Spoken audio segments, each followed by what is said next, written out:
Cool. Awesome. You can give those guys a round of applause for that. That was great. Cool. Thanks so much for sharing that Bible reading. This is not very good, though. This has happened to me before when I have to talk about that now, and I'm really confused.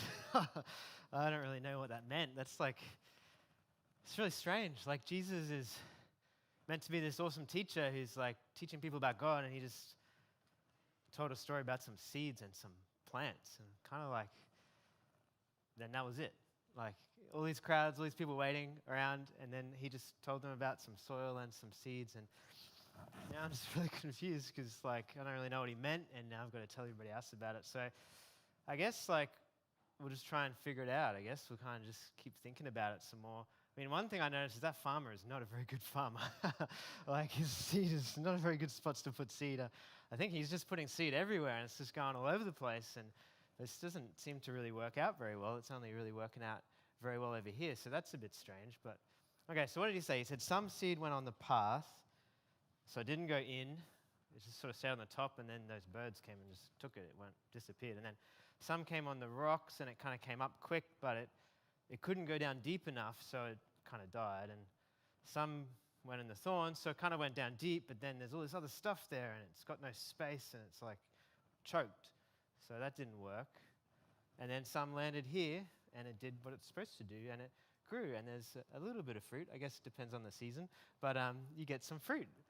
So, but what does it mean? Because at the end, Jesus said, "He who has ears to hear, let him hear." Now, I don't know about Jesus, but I think everybody I know has ears. Like, maybe Jesus knew people without ears, but that's a weird thing to say as well. So I think everyone here has ears, so he mustn't mean literally if you have ears. He must mean something else. I think what he really wants us to do is really listen, but that's all he said. He just told that story, and then he said, "Do you have ears? Do you hear?" So he must be saying something deeper. We've got to really listen to try and figure it out. So what's he saying? One thing I thought this was interesting. I noticed this, right? This seed, like, it's tiny. Like, it's so small, but the seed the problem's not with the seed, right? Like, this is kind of a bit like an experiment, you know? You have like a control, and you have variables, and you're testing things, and all of these things got the same seed, and it worked over here, so the problem's not the seed. The problem's with the soil, but they all got the same seed, and this seed is like tiny, but it went in that soil, and then it like transformed. So this seed is powerful. That's an interesting thing from what Jesus is saying. The seed that lands in good soil is powerful, and he even said it can go to 30 or 60 or 100, so it can produce a lot. So that's interesting. So the problem is not the seed. Seems like the problem is what's going on over here with these soils, and it must mean something really important, but I'm just confused as to what he's actually saying. So I need to think about it more. Maybe we just need to read a bit more. Like, I've got my Bible here. Let's see if Jesus said anything else about this. Hang on, it goes on after a bit, so then he starts talking to his followers, and it looks like he's talking to his followers, and then he gives them some like inside explanation. So the crowd, they just heard that story. That was it. That's what Jesus said to the crowd. And then he went on to the next story. But it looks like he explained what happened to his followers. So he says what it means here. So let's listen, all right? Let's see if this makes more sense. This is what he says. He says, "Listen to what the parable of the sower means." He says, "When anyone hears the message about the kingdom and does not understand it, the evil one comes and snatches away what was sown in their heart. This is the seed sown along the path." Okay, that kind of makes sense. So what Jesus is saying is the seed, this farmer's going and scattering seed all over the place. The seed is the message of the kingdom. The seed is the message that Jesus has been teaching. Jesus has been going around. He's been teaching people about God's kingdom, about life with God, about what God's doing through him. And when people hear that message, it's like they're hearing or receiving a seed. And Jesus says some people hear the message, and it's like on this really hard soil, so it doesn't get in. It's like on the outside. And because it doesn't get in, then it just sort of disappears. People just take it. or Jesus says evil, like the enemy. There's someone who wants people not to hear the message. They don't get it. Jesus says it'll stay on the top, and then someone will take it and it'll disappear. So Jesus seems to be saying that some people hear his message and it just doesn't get inside them, and then it just disappears. That's really interesting. Do you know, it's kind of interesting because I think, like, if Jesus really is God and he's the king and his message is true, you'd think that everybody would believe it. Like, wouldn't everyone believe Jesus? Like, if he's coming and he's doing these miracles and he's teaching this good news, surely everyone would believe him. But it seems like he's saying some people, the message just can't get in. It's just on the outside, and then it disappears. And interesting, I remember in some of the stories of Jesus, that's even been happening to him. He's teaching, and some people just don't get it. They just don't understand what he's saying. So that kind of makes sense.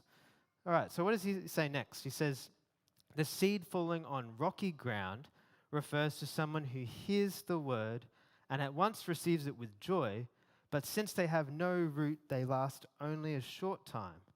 When trouble or persecution comes because of the word, they quickly fall away. So this seed goes in, and the message, it looks like this message, it actually gets in. It goes into a person, and it sounds like Jesus is saying some people hear his message, and that goes in, and they get it, and they're really excited about it, and they're really joyful, and they've heard what Jesus says, and it's like this plant that sort of shoots up, and it's really fun, and it's really awesome because Jesus is doing amazing things and saying awesome things, but then it starts to get a bit hard. And it's interesting because Jesus said that would happen. Jesus said it's going to be hard to follow him. Jesus had already said before this that some people are going to hate you for following him, or it may make things worse with your family. It may make life more difficult. So Jesus had said that, but maybe these people on the rocky soil, maybe they didn't really listen to what Jesus had said about it's going to be hard, so there was no root. And then when it gets hard, they're just gone. Like this plant. When the sun comes out, it just is gone. So some people can kind of listen to Jesus, but they haven't really listened to him seriously enough. So they're only there for the good times with Jesus. That's interesting, yeah, because I can think of people like that. I can think of people who, they heard about Jesus and they loved him and it was awesome, but then life got hard and following him made life worse in some areas. It was a bit more difficult because of following him, and then they sort of gave up. And they thought, not really interested, only here for good times with Jesus. So maybe that's a good question. Like, are we really listening to Jesus if he's saying that actually it's going to be hard? There's going to be hard times. Maybe we have to really hear him on that so that we have a root and we're ready to go the distance when it is difficult. So that's the rocky. That makes sense. That's interesting. What does he say next? Then he says, seed falling among the thorns refers to someone who hears the word, but the worries of this life and the deceitfulness of wealth choke the word, making it unfruitful. Wow. So this one seems like the seed goes in, and it seems like the seed goes deep, and there's roots, but when the seed tries to go up, it's like, that's not going to work. I'm not even good at gardening, and I can see that's not going to work.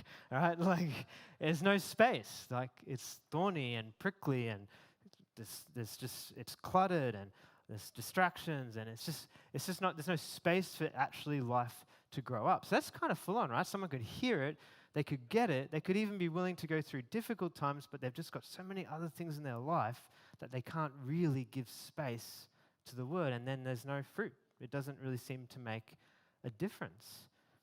That's interesting because Jesus had talked about that before as well. Before, Jesus has warned about worry and saying not to worry.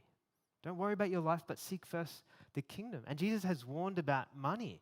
And he said, you can't serve God and money. And maybe these people, they kind of think, yeah, Jesus, like maybe they didn't have ears. They kind of listening, yep, Jesus, like that's what Tam says to me when I'm not listening. You're doing the yep thing again. You're just saying, yep. It's like, I'm not actually listening. Like maybe it's with Jesus. They're like, yep, Jesus, money, yep, we know we need to be worried. But they don't actually hear him.